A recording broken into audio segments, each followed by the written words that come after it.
Hello student, class 10th maths का question paper है 25-26 session का। तो जिन बच्चों का यूनिट टेस्ट PT1 हो चुका है वो अपने आंसर चेक कर लेना, एंड जिनके नहीं हुए हैं या फिर मिड टर्म की अगर आप प्रिपरेशन कर रहे हो तो उसके लिए इंपॉर्टेंट है, अच्छी तरह से इसे प्रैक्टिस करेंगे। एंड साथ ही साथ प्लेलिस्ट को चेक कर लेना मिड टर्म की प्रैक्टिस करने के लिए। PYQs है उसके अंदर बहुत सारे, तो लिंक डिस्क्रिप्शन में है। तो चलिए स्टार्ट करते हैं इसके सोल्यूशंस को हम, तो कंसेप्ट भी समझेंगे साथ साथ। तो सबसे पहले इसका सेक्शन ए स्टार्ट करेंगे।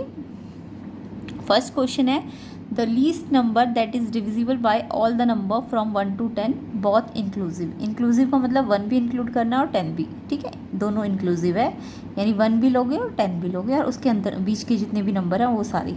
तो 1 से 10 यानी 1 2 3 4 5 6 7 8 9 10 इन सब से डिविजिबल हो जाए ऐसा कोई लीस्ट नंबर। तो जब भी लीस्ट नंबर बोले किन्हीं भी नंबर्स का तो आपको उनका एलसीएम निकालना होता है, यानी 1 से 10 तक का हम एलसीएम निकालेंगे तो वो लीस्ट नंबर सबसे डिविजिबल हो जाएगा।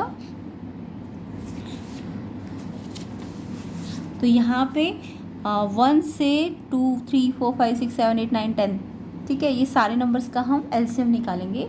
अब एलसीएम तो सब बच्चों को आता ही होगा, है ना। पहले ये 2 से चले जाएंगे कुछ नंबर्स, 2 पे जाएंगे, 2 1 ज़ा 2 2 ज़ा 2 3 ज़ा 2 4 ज़ा 2 5 ज़ा। जो नहीं जाएंगे 3 5 7 9 वो एज इट इज़ लिख दोगे, है ना। तो आई होप सबको आता होगा एलसीएम करना।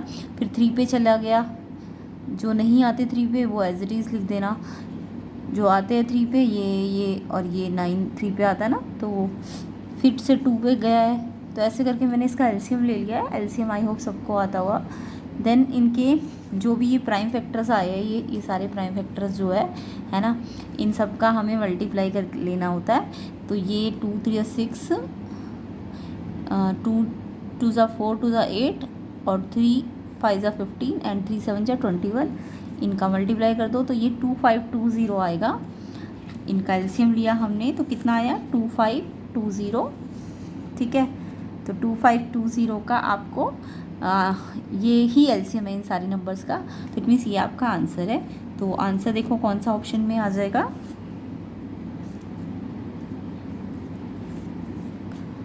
तो यहाँ पे 2520 डी ऑप्शन आपका करेक्ट आंसर है।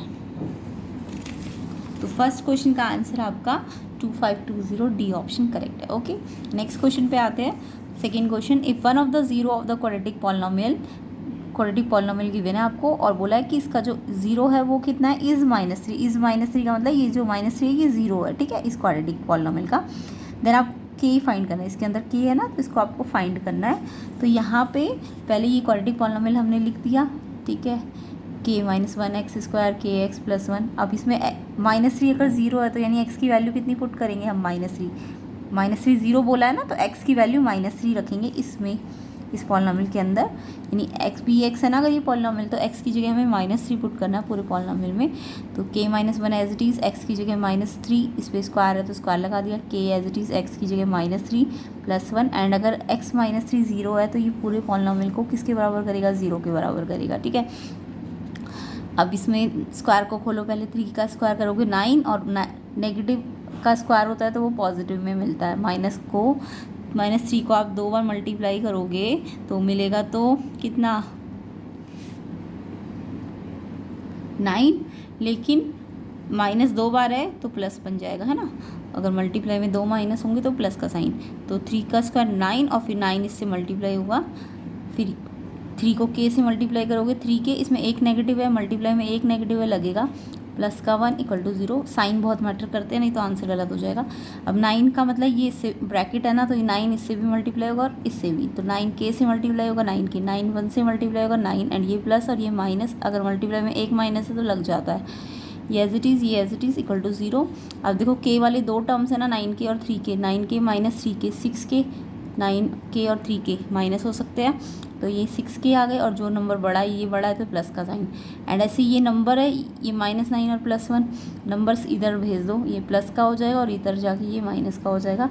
9 - 1 8 होता है, साइन बढ़ेगा, और ये 6 मल्टीप्लाई में है ना k के साथ, तो ये डिवाइड में आ गया और 2 से कट गया, 2 3 जा 2 4 जा, तो 4/3। आई होप कैलकुलेशंस करनी, इक्वेशन सॉल्व करनी सबको आती होगी। बस ये ध्यान रखना जो जीरो होता है वो x होता है, और x को यहाँ रखना होता है और जीरो के इक्वल कर देना होता है, और उससे k या p जो भी मिसिंग होता है वो सॉल्व करके आ जाता है। तो आंसर 4/3 ए ऑप्शन आपका है।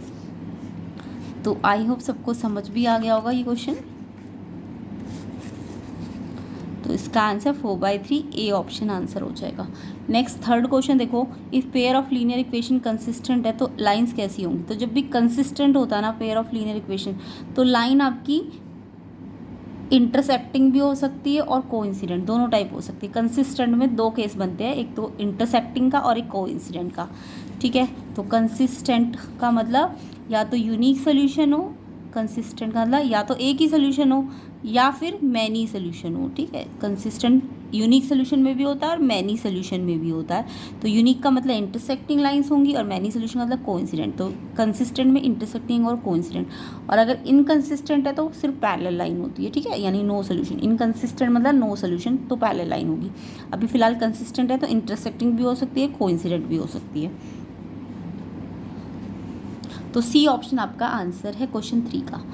तो यहाँ पे थर्ड का आंसर कंसिस्टेंट इंटरसेक्टिंग भी हो सकता है, कोइंसिडेंट भी हो सकता है।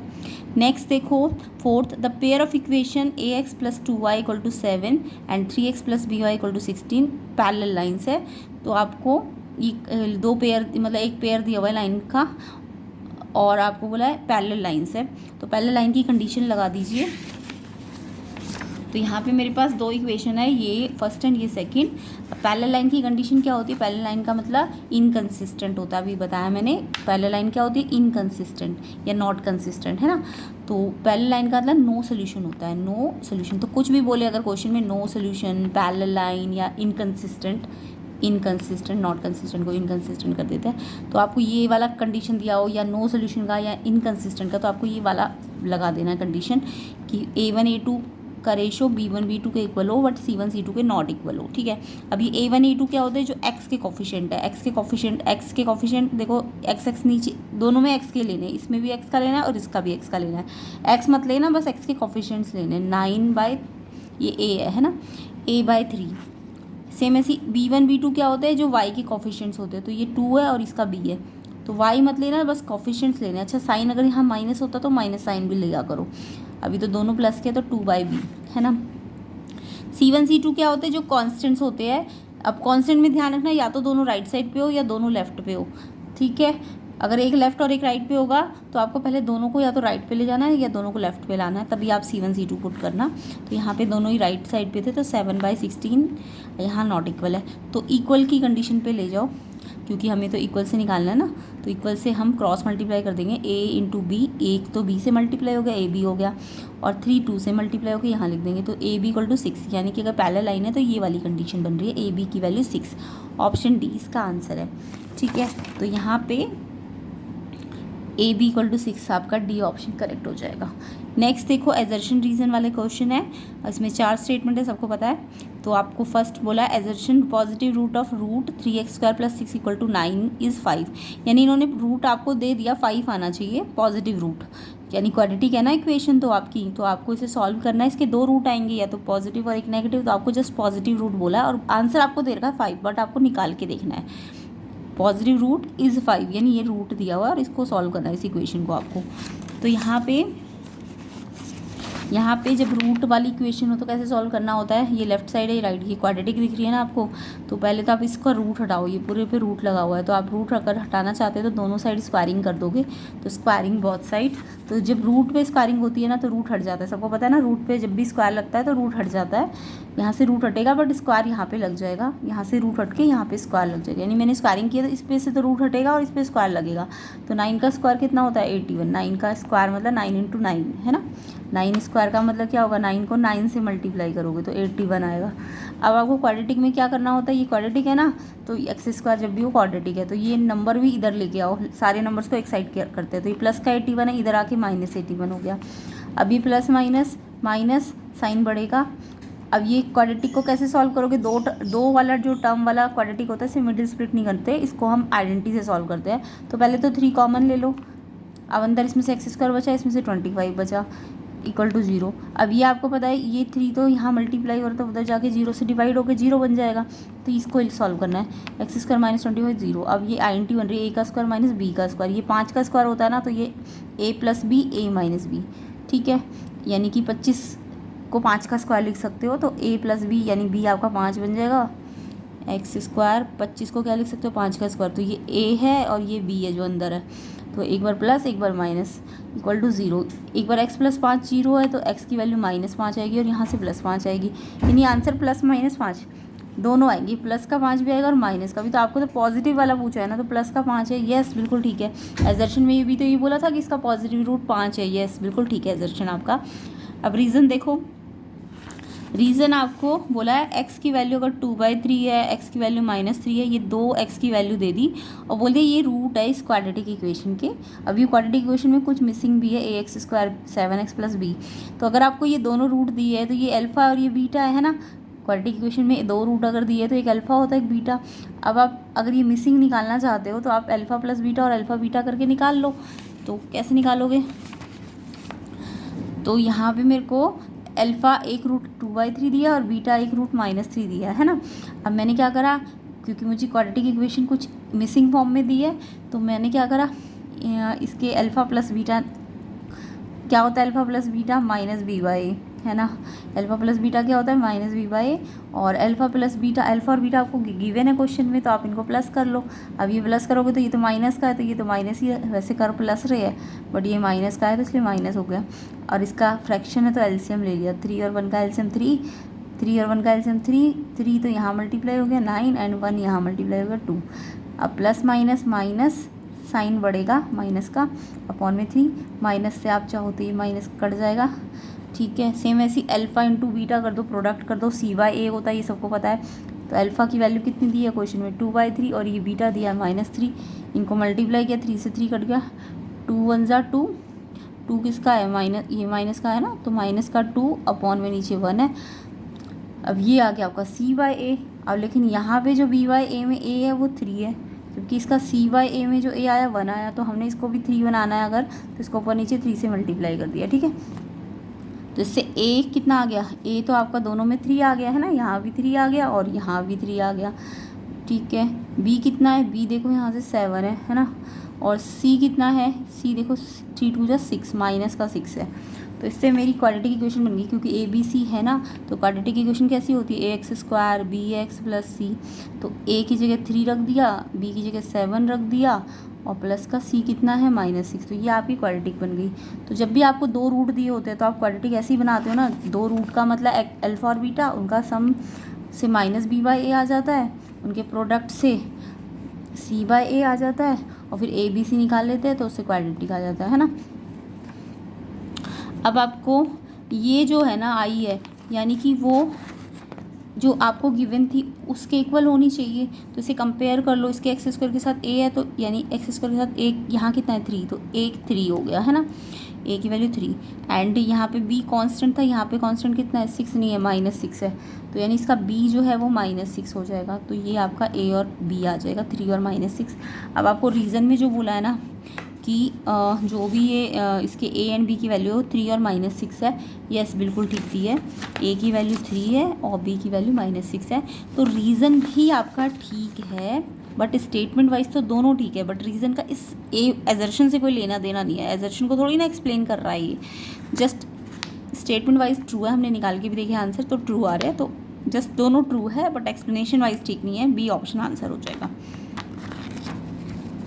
तो यानी कि इसका आंसर आपका एजर्शन रीज़न ट्रू तो है बट एक्सप्लेनेशन ट्रू नहीं है, तो बी ऑप्शन आंसर है, ठीक है। नेक्स्ट क्वेश्चन देखो 6, अल्फ़ा बीटा रूट है दिस इक्वेशन के and the equation whose roots are alpha +1 beta +1। तो आपको एक नई इक्वेशन बनानी है जिसके रूट अल्फ़ा +1 और बीटा +1 हो, बहुत इंपॉर्टेंट होता है ये क्वेश्चन। तो पहले आपको ये वाली इक्वेशन के रूट दिए हो अल्फ़ा बीटा, तो जब भी एक इक्वेशन के रूट अल्फ़ा बीटा दिए हो तो उस इक्वेशन से आप अल्फ़ा + बीटा और अल्फ़ा बीटा निकाल लिया करो। तो आपको ये इक्वेशन दी है, इसके रूट अल्फ़ा बीटा बोले हैं, तो हम इसके इस वाली इक्वेशन के रूट तो अल्फ़ा बीटा है ना, तो इसका अल्फ़ा + बीटा यानी सम ऑफ रूट क्या होता है -b/a। अब कोई भी इक्वेशन ऐसी होती है a² bx + c, तो a क्या है इसका, a इसका 1 है और b इसका 5 है और c इसका 5 है ना, तो alpha + beta -b/a minus b की जगह 5/1, ऐसी अल्फ़ा बीटा c/a, c कितना है 5/1, ठीक है। अब मेरे को नए नए नई इक्वेशन बनानी तो उसके लिए मुझे न्यू सम ऑफ रूट चाहिए होगा और न्यू प्रोडक्ट ऑफ रूट भी चाहिए होगा। तो न्यू सम ऑफ रूट के लिए नए रूट तो अल्फा प्लस वन और बीटा प्लस वन है ना, तो इनको ऐड करो, क्योंकि सम निकाल रहे हो तो दोनों रूट को प्लस करो। तो प्लस करने पे ये तो प्लस नहीं होंगे अल्फा और बीटा, ये तो एज इट इज़ रहेंगे, 1 और 1 2 हो जाएगा। अब अल्फा प्लस बीटा अब यहाँ से जो आपने निकाला है कितना आया था -5 ना, तो इसकी जगह हमने -5 + 2 ये सॉल्व किया, माइनस प्लस माइनस साइन बढ़ेगा, बड़ा ही है। सेम ऐसी न्यू प्रोडक्ट निकालेंगे रूट्स का, तो न्यू रूट तो अल्फा प्लस वन और बीटा प्लस वन, अब इनका प्रोडक्ट बोला तो यानी बीच में मल्टीप्लाई, यानी ये पूरा मल्टीप्लाई होगा इससे। अब कैसे मल्टीप्लाई करते हैं पूरी ब्रैकेट को, पहले अल्फा को बीटा से मल्टीप्लाई करो, फिर अल्फा को 1 से मल्टीप्लाई करो, पहले इसको इससे फिर इससे, ऐसे फिर इसको इससे फिर इसको इससे। अल्फ़ा बीटा, अल्फ़ा 1 से किया अल्फ़ा, फिर 1 बीटा से किया बीटा और 1 1 से किया 1। अब अल्फ़ा बीटा हमने पुरानी इक्वेशन से निकाला था ना, कितना आया था 5 आया था, और अल्फ़ा प्लस बीटा -5 आया था। तो यहाँ पे अल्फ़ा बीटा की जगह तो 5 रख दिया, अल्फ़ा प्लस बीटा की जगह -5 और प्लस का 1, ये 5 प्लस का और ये माइनस का कट गया, 1 आ गया। तो नया प्रोडक्ट आपका 1 आ गया। अब जो नई इक्वेशन बनेगी उसका फॉर्मूला, कोई भी क्वाड्रेटिक इक्वेशन बनाने के लिए हम फॉर्मूला लगा देंगे, x² minus sum of root बाहर x plus product of root, equation है तो = 0 भी लेंगे। अब x² as it is, sum of root नया वाला कितना आया, नई इक्वेशन है तो नया वाला सम लो, ये कितना आया था -3, तो -3 अब बाहर x है, अच्छा ये माइनस माइनस दोनों माइनस माइनस प्लस हो जाएंगे, एंड प्रोडक्ट ऑफ रूट 1 आया है तो 1। तो ये आपकी फाइनल क्वाड्रेटिक इक्वेशन है। तो ये आपको देखो मैच किससे कर रही है, किस ऑप्शन से मैच कर रही है, ये आपका ऑप्शन सी से मैच कर रही है। तो ऑप्शन सी इसका आंसर है, ठीक है। तो ऐसे क्वेश्चन करते हैं जब नए पुरानी इक्वेशन के अल्फ़ा बीटा रूट हो और नए के आपको निकालने हो, बनानी हो इक्वेशन। नेक्स्ट क्वेश्चन देखो, if the common difference A P का 3 है, आपको A20 में से A15 वाली माइनस करनी है। तो बहुत ही सिंपल क्वेश्चन था ये। तो यहाँ पे कॉमन डिफरेंस का मतलब डी गिवन है क्वेश्चन में 7th में, और आपको ये फाइंड करना है। A20 का मतलब 20th term, 20th term AP में कैसे निकालते हैं, A + 19D, अगर ये 20 है तो ये कम करो, A + 19D। ऐसे ये A15 है ना, तो A + 14D, यानी टर्म का फॉर्मूला लगाओ, A तो एक ही बार आता है बट D जितना होता है ना यहाँ पे उससे एक कम ले लो। अब ये माइनस है तो इसलिए से मैंने ब्रैकेट में लिख दिया, क्योंकि अंदर के साइन बदल लो, ये माइनस का हो गया, ये भी माइनस का हो गया, A से A कट गया, प्लस है और माइनस। अब ये 19D में से 14D माइनस करके 5D आ गया, और D की वैल्यू तो 3 दी हुई है ना, कॉमन डिफरेंस 3 दिया है, तो 5 3 है 15। ऑप्शन सी इसका करेक्ट आंसर है। तो 3 आंसर 15 आएगा इसका, सी ऑप्शन। नेक्स्ट देखो, middle term of the following AP given है -6 -2 2 डैश 58। तो ये लास्ट टर्म गिवन है और ये A भी पता है और D आप निकाल ही लोगे। तो जब भी आपको मिडिल टर्म वाले क्वेश्चन आएंगे ना, तो पहले आपको लास्ट वाली टर्म दी है ना AN, ये लास्ट वाली टर्म है AN से आप क्या करो, नंबर ऑफ टर्म निकाल लो, इस AP के अंदर कितनी नंबर ऑफ टर्म है, और जब मुझे नंबर ऑफ टर्म मिल जाएगी ना तो मैं मिडिल टर्म आसानी से निकाल सकती हूँ। तो पहले तो AN का फॉर्मूला लगाओ, A आपको -6 दिया है, D आप निकाल लो सेकंड में से फर्स्ट को माइनस करके, ध्यान से D सेकंड में से फर्स्ट को माइनस, सेकंड आपकी माइनस में थी 2 और ये माइनस फॉर्मूले का और ये भी माइनस की है, तो ये इसलिए 2 माइनस माइनस प्लस हो गए। अब माइनस प्लस माइनस कर दो और साइन बढ़ेगा, बड़ा यानी 4। अब AN आपको गिवन है 58, तो आप AN 58 में AN का फॉर्मूला लगा दो, A + n - 1D।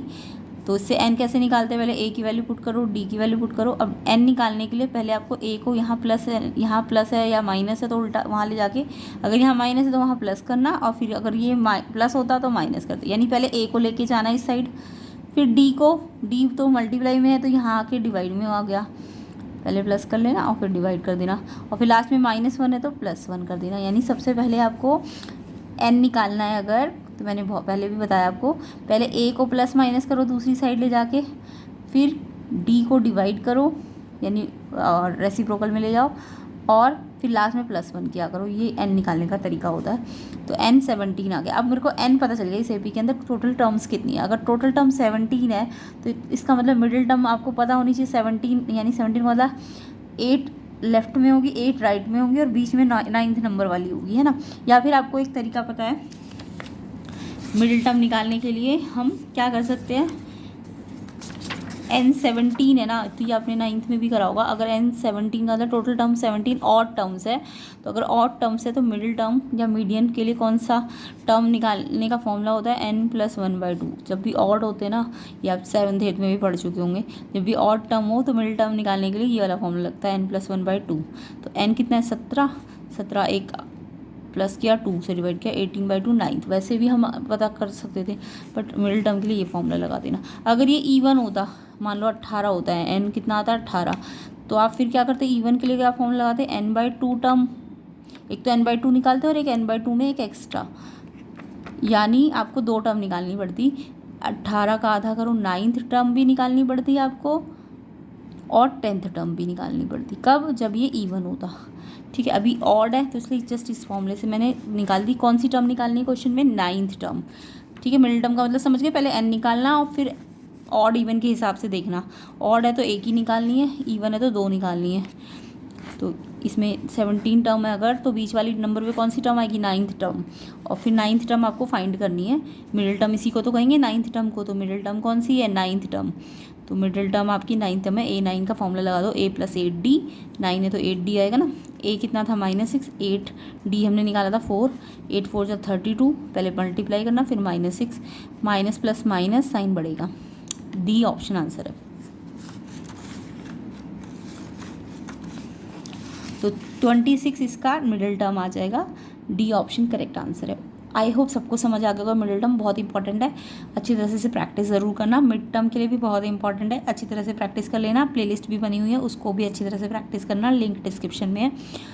ठीक है, तो वीडियो को शेयर भी कर देना ज़्यादा से ज़्यादा, एंड लाइक भी कर देना। सेक्शन बी पे आते हैं। सेक्शन बी 9th क्वेश्चन, एक मैथमेटिक्स एग्जीबिशन था आपके स्कूल में, and one of friend making a model of factor tree. ये फैक्टर ट्री का उसने एक मॉडल बनाया।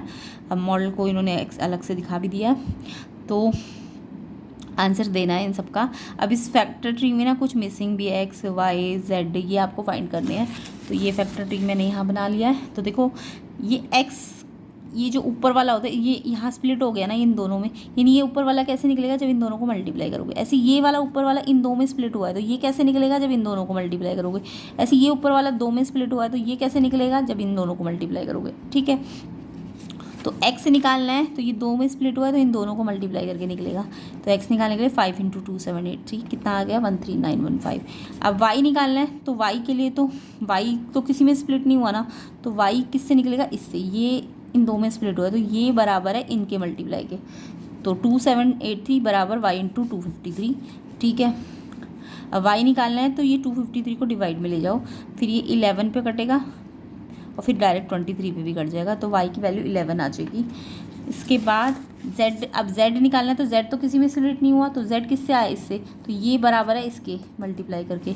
तो 253 कैसे आएगा, जब 11 × z करोगे, तो z निकालना है, तो 11 से डिवाइड कर दो, 11 से डायरेक्ट कैंसिल हो गया 23, तो z की वैल्यू भी आ गई। अब कुछ नहीं है, मैंने XYZ निकाल लिया। नीचे गिवन जो क्वेश्चन है उनके आंसर देने हैं। What will be value of x की वैल्यू अभी निकाली थी ना, कितनी आई थी, 13915। सेकेंड ऑप्शन सही है इसका। तो a का जो है x की वैल्यू इतनी आएगी, सेकेंड ऑप्शन करेक्ट है। नेक्स्ट देखो, what will be the value of y की वैल्यू निकाली थी, कितनी आई थी हमारी, y की वैल्यू आई थी हमारी 11, है ना, सॉल्व करके।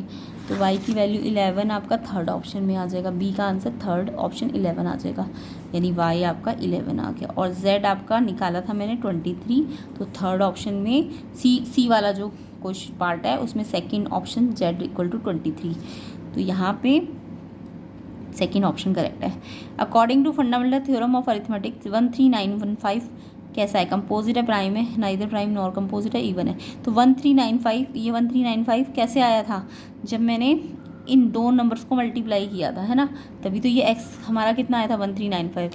तो 1395 जो है वो 2 नंबर के प्रोडक्ट से आया है, बल्कि और भी नंबर के प्रोडक्ट से आया है। तो हम बोल सकते हैं कि ये 5 × 2783 है, यानी कि इसके पास 2 कम से कम फैक्टर्स है 1 के अलावा।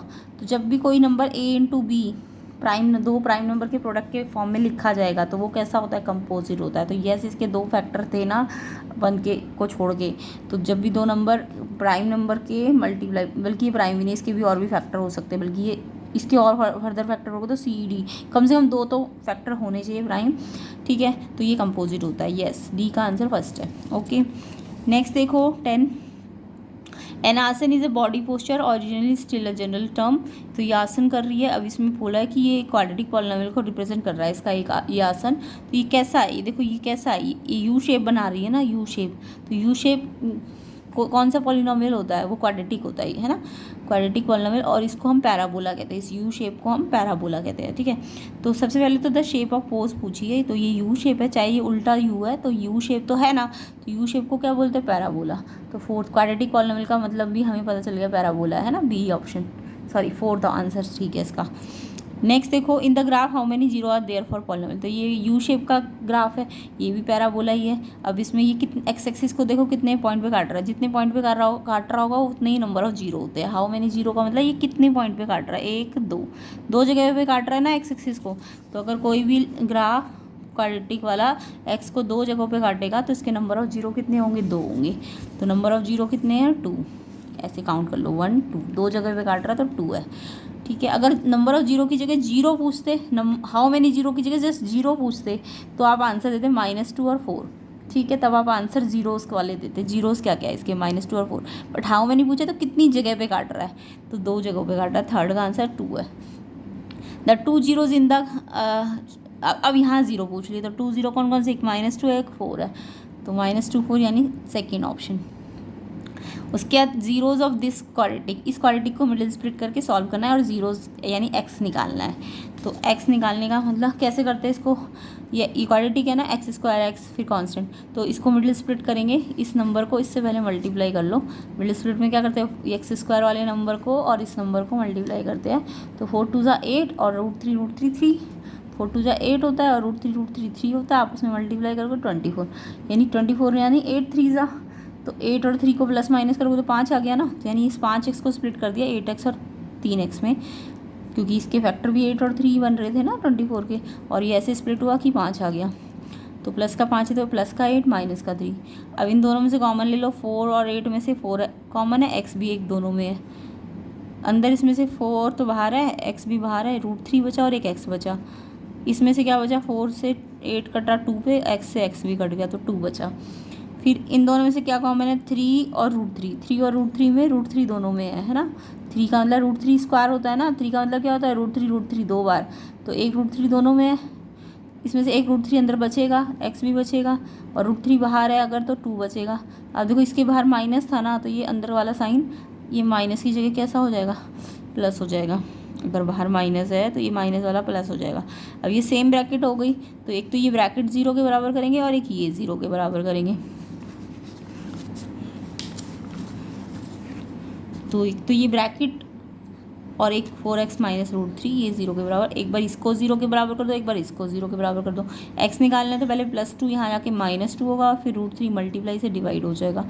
सेम ऐसे ही पहले -√3 यहाँ जाएगा तो +√3 और फिर ये 4 डिवाइड हो जाएगा, ठीक है। तो यानी ये 2 जीरो है इसके, -2/√3 और √3/4, ये आपका है option number second, -2/√3 √3/4, second option इसका करेक्ट है।